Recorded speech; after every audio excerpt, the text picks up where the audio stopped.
Hi, my name is Pradnya Rajay. I have been a family practice physician in Gilbert, Arizona for about 10 years. I'm also trained in functional medicine, Ayurveda, and yoga. These are some of the alternative medicine practices that I use to help my patients support their health, manage chronic diseases. My main focus is to help women manage stress and optimize their health with special focus on moms, either the moms with ADHD themselves or moms with kids with having ADHD. Now, you would say that why am I focusing on this topic? Because we all know that being a mom, especially a professional mom, can bring its own set of challenges to the mom's plate.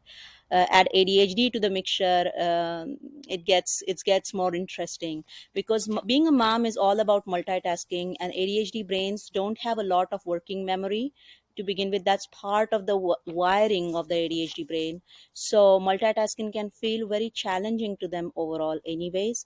And then especially if there are two or three members kids in the family with ADHD, the chaos around multitasking can be twice as much, and the intensity with which the mom feels disturbed with the chaos around her can be 5 times as much. Well, I'm just kidding, but it's true that ADHD brains just feel things more intensely. They are very emotionally intense people.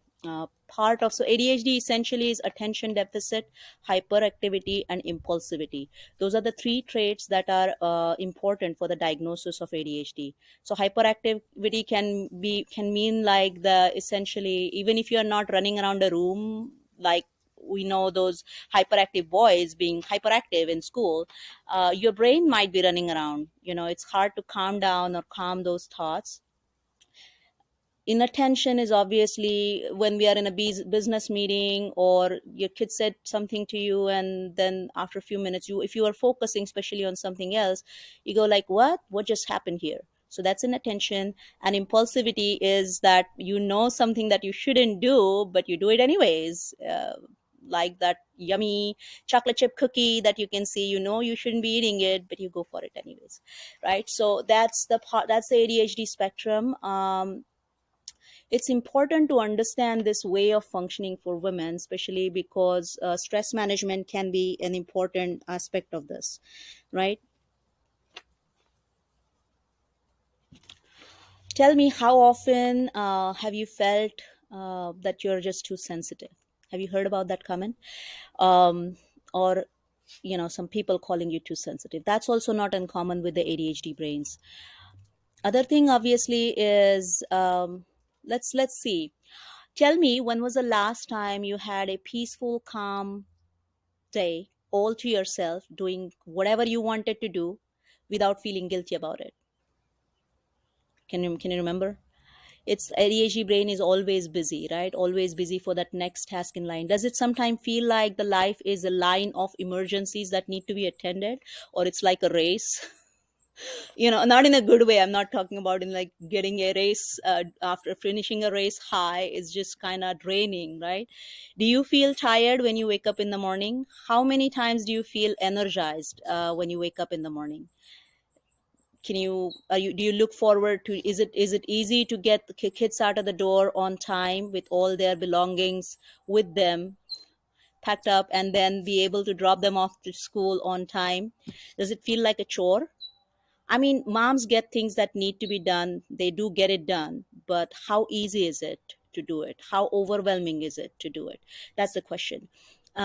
Is it easy to sustain energy through the day without needing 2 or 3 cups of coffee or tea or chocolate or soda for that matter, or the emotional snacking to kind of get you through the situation?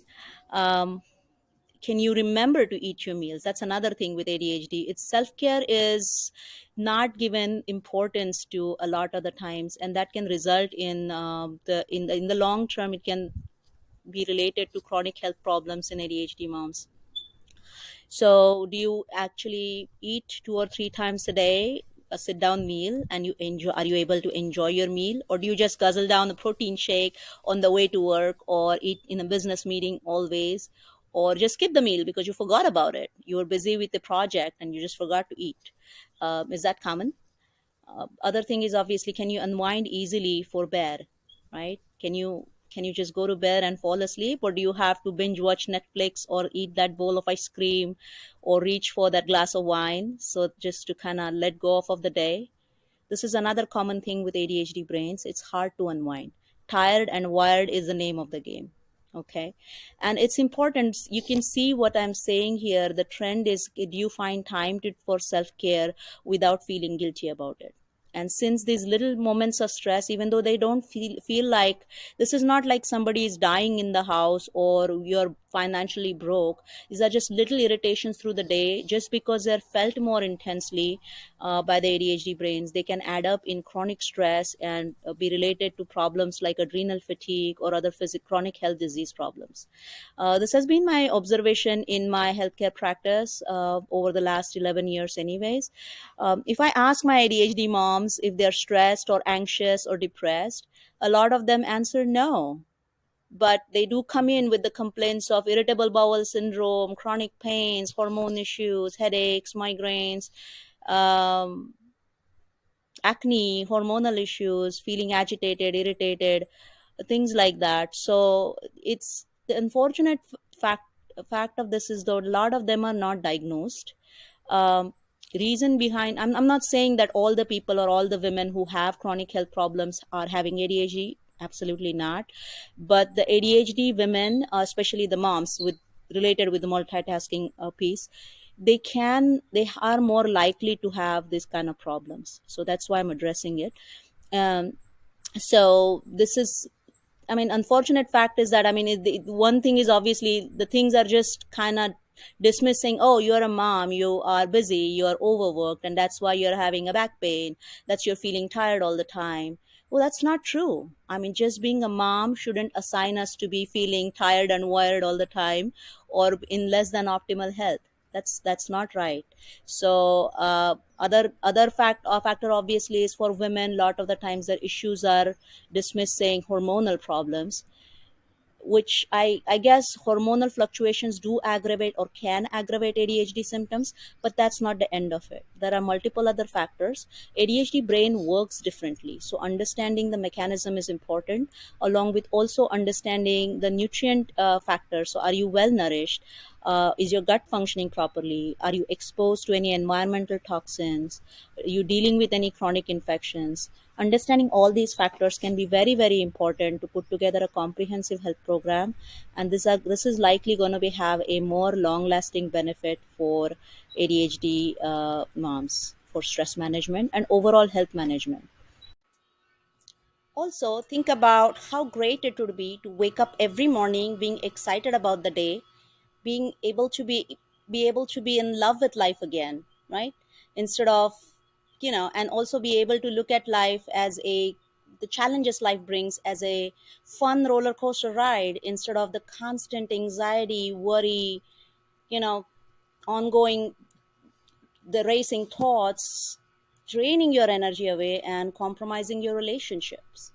Also, don't you think when your kids look at you taking care of yourself and be in a good health, are being happy and standing strong, aren't they going to be inspired to take care of themselves and also look at life as fun and not be bogged down by all the different challenges life can bring their way as well?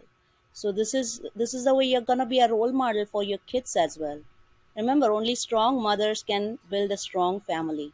So, if you're inspired to explore this path to long term health and happiness, I would love to be your guide. Please give me a call on number 480-696-6848, or contact me at the email address provided below. Thank you very much for your time. Have a great day. Thank you.